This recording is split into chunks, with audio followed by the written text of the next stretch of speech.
ప్రభుత్వ హత్య, పెద్దలను కాపాడే కుట్రై కాపు యువకుడు సాయి కృష్ణ హత్య కేసులో కీలక పరిణామాలు. నిన్న సిఐ నాగరాజును అనే వ్యక్తిని రిమాండ్ రిపోర్ట్ ఇచ్చేసి ఆయన్ని సిట్టు కాస్త రిమాండ్ కి తరలించడం జరిగింది. ఆ రిమాండ్ రిపోర్ట్ చూస్తే విస్తుగొలిపే అంశాలు బయటకు వస్తా ఉన్నాయి. ఎంత దుర్మార్గం!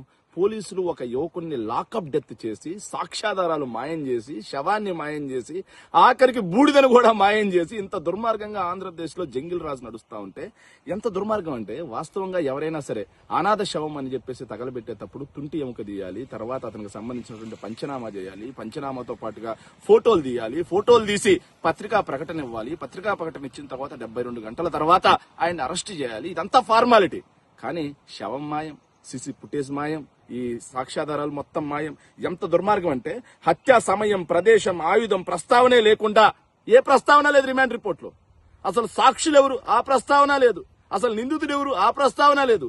ఏమీ లేకుండా సాయి కృష్ణ హత్య ఉదంతం ఏదైతే ఉందో ఇది ప్రభుత్వ హత్య. ఇది పోలీసులు చేశారంటే ప్రభుత్వం చేసినట్టే. ఈ ప్రభుత్వ హత్య మీద ఎలాంటి ప్రస్తావన లేకుండా రిమాండ్ రిపోర్ట్ చేశారంటే ఇంతకు మించిన దుర్మార్గమైన చర్య ఒకటి ఉంటుందా?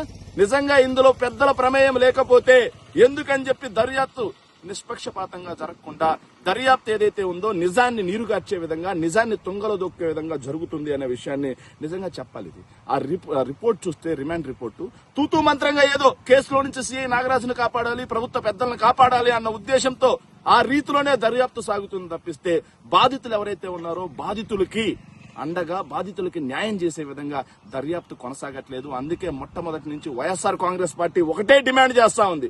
ఈ దీంట్లో ఉన్నటువంటి ప్రతి ఒక్కరూ వెలుగులోకి రావాలి, అందరికీ శిక్ష పడాలి అంటే ఖచ్చితంగా సిబిఐ ఆధ్వర్యంలో దర్యాప్తు జరగాలి. ఆ సిబిఐ దర్యాప్తు కూడా ఎలా జరగాలంటే హైకోర్టు పర్యవేక్షణలో లేదా సిట్టింగ్ జడ్జి పర్యవేక్షణలో జరిగితే మాత్రమే నిజమైన దోషులు బయటకు వస్తారు. లేకపోతే నాగరాజును మాత్రమే బలి చేసి ఈ ప్రభుత్వ పెద్దలు, ఈ హత్య వెనక ఎవరున్నారో వాళ్ళందరూ కూడా తప్పించుకునే అవకాశాలు ఉన్నాయని వైఎస్ఆర్ కాంగ్రెస్ పార్టీ మొదటి నుంచి డిమాండ్ చేస్తుంది. Thank you.